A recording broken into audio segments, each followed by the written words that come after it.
Bonjour à toi et bienvenue pour le message intuitif de la semaine. Alors on va démarrer tout de suite avec un premier tirage avec l'oracle de Gaïa, comme d'hab. Donc ce message est ta guidance, ta boussole pour la semaine. On est sur un jour particulier aujourd'hui avec des fortes énergies aussi. Je pense qu'on va avoir droit à un beau tirage.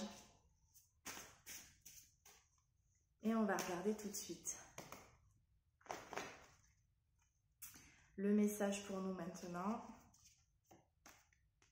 Message de Ganesh. Alors on avait déjà Ganesh la semaine dernière qui nous disait oui, il faut y aller. Et là cette semaine on a Ganesh qui nous dit obstacle écarté, protection, conseil.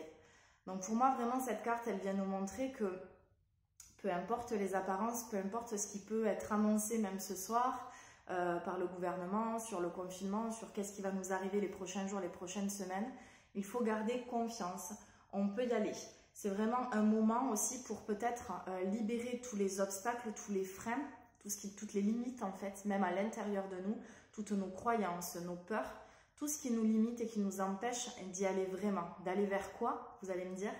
D'aller vers votre mission, d'aller vers quelque chose qui vibre pour vous, d'aller vers plus de simplicité, plus de, j'allais dire, de nature. Mais finalement, cette nature, c'est aussi votre propre nature, qui vous êtes véritablement. Donc c'est ça aussi qu'elle vient vous dire cette carte, c'est que l'énergie de Ganesh, que d'ailleurs vous pouvez appeler, hein, vous pouvez invoquer Ganesh pour vous demander de libérer les obstacles, libérer tous les troncs d'arbres, libérer tout ce qui obstrue votre route pour que véritablement ça soit l'autoroute en face de vous et que vous arrêtiez aussi de passer peut-être par des chemins de traverse pour arriver à ce que vous êtes venu faire en fait ici. Donc très belle carte. On continue avec l'oracle de mission de vie d'Isabelle Serre. Et donc là, on va poser une question justement par rapport à ça. Ok, on vient lever les obstacles, mais pour faire quoi? On va regarder. Le message pour vous cette semaine. Hop, on va encore mélanger. On va couper le jeu. Et on tire la carte. Le message pour la semaine, le message pour la semaine, le rêveur.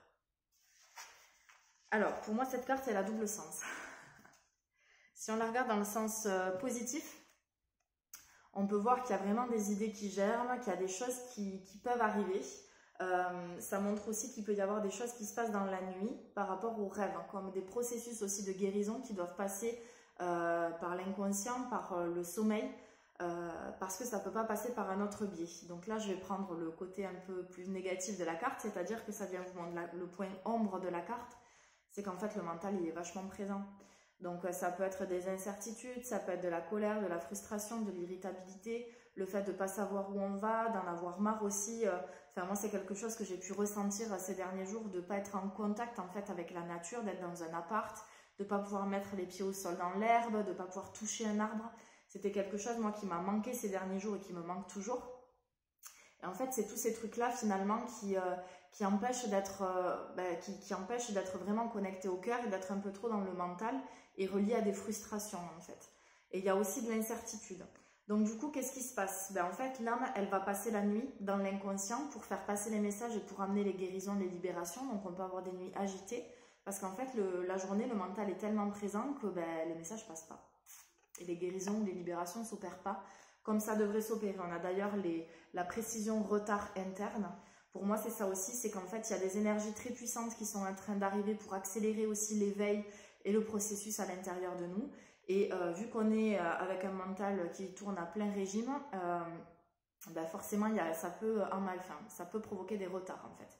Donc on a Ganesh qui est là pour nous aider à lever aussi les barrières du mental et de l'intellect pour venir vraiment se connecter au cœur, à l'aspect émotionnel et dévotionnel de notre être pour vraiment y voir plus clair. Donc pour moi, c'est venir aussi, Ganesh il vient débroussailler là, un petit peu dans la tête, il vient nettoyer le troisième œil, on vient nettoyer aussi toutes les formes pensées, tout ce qu'on a pu se répéter à l'intérieur de nous et qui est créé, on vient faire le vide. On va demander une autre carte, message de la semaine. Donc cette semaine, hein, si vous l'avez bien compris, c'est vraiment ça, c'est venir libérer aussi le mental, il faut lâcher ça pour pouvoir y voir clair et avancer. Okay. Le message pour la semaine, le message pour la semaine. Soyez à l'écoute. Manjushri. Donc, cette carte, qu'est-ce qu'elle vient nous montrer? Cette déesse Manjushri, qu'est-ce qu'elle vient nous dire? C'est de simplement être à l'écoute de ce dont on a réellement besoin. À chaque fois que vous allez avoir des pensées, des choses qui vont vous venir par rapport au mental, et si vous vous dites, est-ce que c'est mon cœur? Est-ce que c'est mon âme? Est-ce que c'est qui je suis vraiment qui me dit ça? Ou est-ce que c'est ma tête? Demandez-vous si c'est vraiment une envie ou un désir de faire cette chose-là. Par exemple, si vous réfléchissez à quelque chose que vous devez mettre en place dans votre quotidien, à changer, une décision à prendre par rapport à votre vie, ou alors quelque chose même par rapport au professionnel, demandez-vous si c'est envie ou désir. Si c'est vraiment un appel finalement, est-ce que c'est un appel véritablement du cœur? Est-ce que c'est vraiment quelque chose qui me fait vibrer, vers lequel je me sens appelée, je ne peux pas faire autrement? Ou alors est-ce que c'est simplement un désir? Et si c'est un désir, ça veut dire que derrière, il est en réaction à une peur en fait. Et donc c'est mental. Donc ça peut être peut-être un petit tuyau pour venir être davantage à l'écoute. Dernière carte.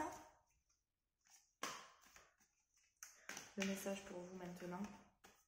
En fait, on va peut-être en tirer deux autres. On va avoir le temps. Il y en a une qui s'est retournée toute seule. Miracle. Génial. Donc, miracle, qu'est-ce qu'elle vient nous dire cette carte? Simplement, regardez. C'est la femme qui est représentée sur la carte déjà, qui a des ailes d'ange, qui est dans quelque chose d'assez léger. Il y a une petite, je crois que c'est une petite fée. On dirait une fée ou un petit ange en fait posé sur son doigt et elle regarde cette magie de la vie, ça pétille en fait. Il y a une énergie à la fois qui est activée au bout des doigts et donc c'est le fait de pouvoir reprendre ses responsabilités, son pouvoir par rapport aux choses et donc du coup d'être acteur véritablement de l'énergie et donc de sa vie. Et il y a à la fois l'énergie qui descend en fait, qui descend vers soi et donc on peut vraiment accueillir l'aide aussi divine et véritablement voir tout ce qui se passe comme un cadeau aussi de la vie pour nous aider à lâcher finalement tout le superflu, tout ce dont nous n'avons pas besoin pour revenir à l'essentiel. Donc super carte.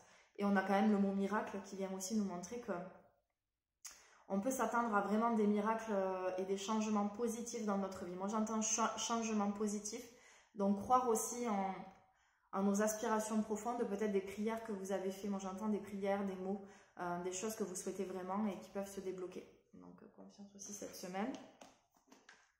Dernière carte avec l'oracle des anges de Dorine Virtue et le message pour nous maintenant, pour cette semaine. Ne voir que l'amour. Génial. Bon, ben là, j'ai envie de dire, c'est une super conclusion par rapport au message de la semaine parce que ça nous donne la clé, la solution par rapport à tout ce qu'on a vu avant. Hein. On est vraiment sur une énergie qui vient libérer les obstacles. Les obstacles de quoi? Du mental, toutes les barrières du psyché en fait, pour être davantage à l'écoute de vous-même et pour avoir des miracles. Et que vous allez vous dire, mais comment je fais tout ça? Ben, c'est la dernière carte. C'est ne voir que l'amour. Je vous lis le message. Ne vous attardez pas sur les prétendues erreurs, fautes ou maladresses. Voyez seulement l'amour présent en chaque personne, y compris vous-même. Votre focalisation sur cet amour qui sous-tend toute situation vous apporte l'amélioration de façon inespérée. Et on a vraiment l'énergie aussi de la Lune derrière, donc de la Lune ou de toutes les planètes, de peut-être, voilà, toutes ces énergies autour de nous qui peuvent nous aider à y voir plus clair, à nous connecter davantage à notre cœur. Que ce soit au niveau individuel ou au niveau collectif, il y a vraiment besoin de se connecter au cœur pour qu'il y ait quelque chose qui se dégage aussi pour tout le monde. Voilà. Davantage de connexion au cœur et faire circuler l'amour et la lumière en nous et autour de nous. Super. Et j'ai envie de dire, on a quand même les anges aussi autour qui sont là pour protéger, pour veiller sur nous, pour nous accompagner. Donc on n'est pas tout seul aussi dans cette aventure. Voilà. Très beau message.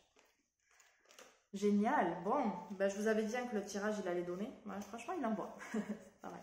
Je vous remontre les cartes. Hop. Miracle, soyez à l'écoute. Ganesh, le rêveur. Et ne voir que l'amour. Génial. Je vous souhaite une très belle semaine. Et je vous dis à la semaine prochaine pour un nouveau tirage. N'hésitez pas à m'envoyer un petit message avec vos impressions, ce qui s'est passé pour vous, vos ressentis. Tous les partages sont les bienvenus. Si vous avez besoin d'une guidance personnelle, n'hésitez pas aussi à prendre rendez-vous avec moi. Et sinon, on se retrouve avec les méditations tous les matins à 6 h, les cours de yoga tout au long de la semaine, les conférences aussi en ligne, les partages spirituels et les tirages avec Cindy Bikundeva vendredi soir. Et Si vous souhaitez faire un don, c'est possible aussi. Vous avez le lien dans la bio ou directement sur mon site internet pour faire un don en ligne pour soutenir le studio Satya Yoga. Merci à tous et très belle journée.